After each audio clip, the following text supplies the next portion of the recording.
What's up guys? Today we're making an ancient dish called Beggar's Chicken. And the story goes something like this. 2,000 years ago, a beggar had a chicken but no utensils to cook it with. So he covered it in lotus leaves and clay and cooked it over fire. Now I lived in China for most of the past 10 years and this was one of the first dishes I ever tried when I got off the plane. Our chicken is packed with flavor and completely covered in clay. But I did want to put my own twist on this, so over here we have a pork butt as well. I cannot wait to see what happens when we crack these things open. Let's get started. Okay, so this here is our chicken and there's a few steps to this process. First, we're gonna brine it, then we're gonna marinate it, then we're gonna stuff it, then we're gonna wrap it with all sorts of stuff. Then finally, we're gonna cover this in clay. Now, I've never wrapped a piece of meat in clay before, so I'm not even too sure if it's gonna work, but either way, let's get started on the brine. Now this is the most simple brine possible. All we need is a pot with water and some kosher salt, and just add that salt to the water. It's gonna keep that meat extremely moist and juicy. Okay, as you can see, we still have some feathers attached to this chicken.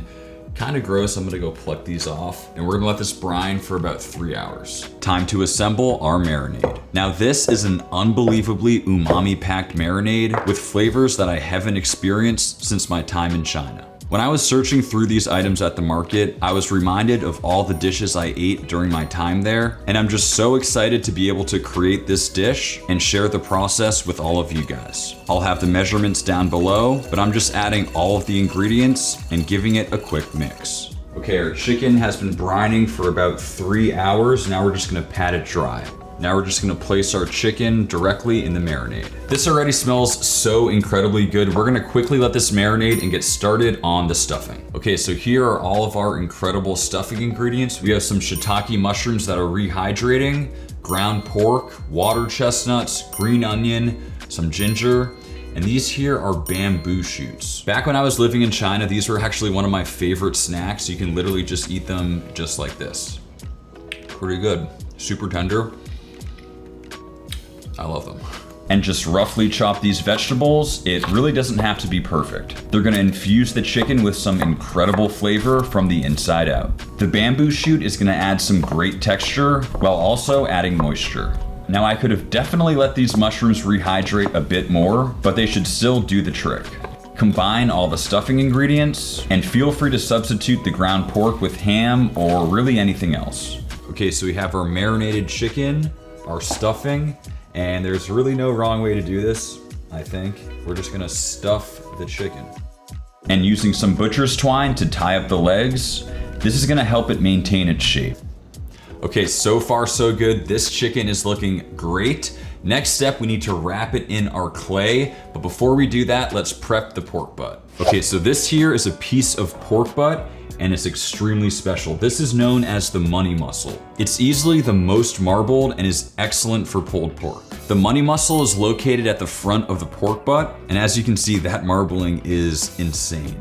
Now, because we're not smoking this and cooking it in clay, I have some liquid smoke right here to bring out that beautiful smoky flavor, and today we're using hickory. Now, we're just gonna drop this directly in the trash like so. We have some beautiful applewood liquid smoke. Wow, I really wish you guys could smell this. It's sweet, it's delicious. But I'm telling you, applewood is where it's at. Now all that's left is a bit of barbecue rub. Just gonna coat the whole thing and make sure to get the sides as well. Okay, so we have our chicken and our pork. It is now time to prepare our lotus leaves. They have a really nice smell to them, and they also double as a fan. We have some hot water, and we're just gonna let these rehydrate for about 15 minutes. As they start to rehydrate, you can see how you can kind of open them up to this really cool shape. I was trying to figure out the smell, and I realized it smells just like tea. And lay out the lotus leaves, tightly overlapping for a tight seal. We're just gonna place our chicken directly in the middle and wrap it up, keeping it as tight as you can. Next, lay out some butcher's twine so we can tie up the bundle. Lotus leaves are really cheap and some Asian markets have them.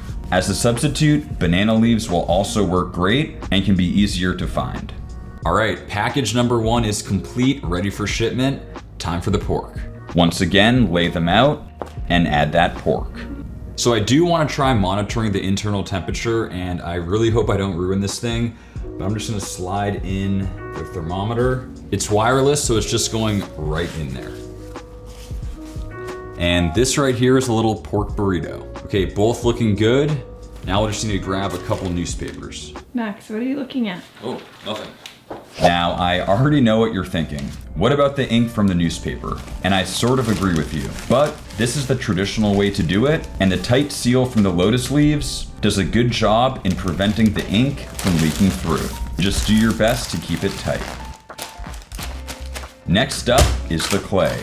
And this is just your standard basic clay that can be found at any arts and crafts store. Now, I haven't worked with clay since taking pottery class back in high school, and this stuff is pretty unwieldy. The goal is to get it about 1/4 of an inch thick, and my technique on the first try was definitely not great. But I finally got it looking all right and proceeded to wrap up that chicken. I removed the sides and then went through it one more time to get it smooth and patch up any holes. You do need to work relatively fast and keep it damp because it does tend to dry out. Okay, learned my lesson on this one. This time we're gonna take some slices. And this was a significantly easier way to do this. I just connected the sides and was able to quite easily roll it out to the right size. Added the pork and just rolled it up like a Chipotle burrito. Well, that was a lot of work just to get to here. It's finally time to get them into the oven. We're gonna start them at 400 Fahrenheit for the first hour. Then turned it down to 350 and finished for another 1 to 2 hours. Well guys, here they are. Still warm to the touch. I am extremely excited. It's almost time to crack into these things. Super interesting to me how it doesn't seem like too much liquid came out, which I hope means they're still extremely juicy. Let's do it. And just go to town with that mallet. I have to say this was probably the most fun I've ever had in the kitchen. I feel like we just uncovered some ancient scriptures. This thing is ridiculous. Time to unwrap and see how we did. When those lotus leaves opened up, the kitchen immediately filled with the most amazing smells. This stuff looks so good. Before doing anything else, I'm gonna go for a quick bite. That is extremely tender. You really get this distinctive flavor coming from these lotus leaves. It's a little bit herbaceous. Again, kind of reminds me of tea, but it's delicious. Now to take this over the top, I'm gonna add some chili crisp. This is easily one of my favorite sauces. It's gonna add a crunch and a really nice kick. Next up, the chicken. Sort of feels like it's my birthday. I cannot wait to open up this present. Let's do it. And I'm telling you, there is nothing more satisfying than using a mallet to crack open your food. I sliced off the string, quickly unwrapped, and finally got to see that beautiful bird. It had a really nice golden color, and I pretty much didn't need a knife. I could tell that this chicken was not only super tender, but also packed with flavor, with that stuffing as the perfect side dish. I finished it with a hoisin glaze and plated it right on those lotus leaves for some really cool looking presentation. And as you can see, that meat was completely tender and falling off the bone.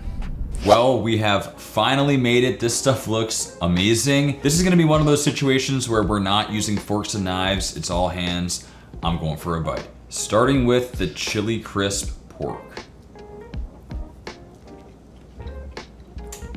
That is phenomenal. That is extremely tasty. Now, I did have a thermometer in there. It died halfway through, but I still think we got a pretty good internal temperature. It's certainly not mushy and like completely fall apart, but to me, it has the perfect amount of structure for pulled pork. In terms of flavor, you get a little bit of that heat from the chili crisp. There's a nice subtle applewood smokiness, which is incredible.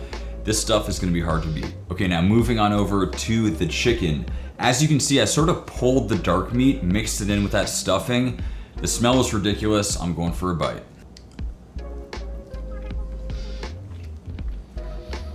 Oh yeah, completely brings me back to China. That flavor profile is so good. Get that 5 spice. Now, as you can see with this chicken, the skin is literally not crispy whatsoever, which is usually a problem for me. But in this case, it's fully rendered. The flavor is just perfect on it. And surprisingly, it's actually my favorite part of this whole dish. I mean, I could just eat this stuff straight. All right, well, that just about wraps things up. It's currently midnight. I'm about to eat a full meal, but I really hope you enjoyed this video. If you did, Be sure to like this video, subscribe to the channel, let me know what I should wrap in clay next, and I'll see you next time.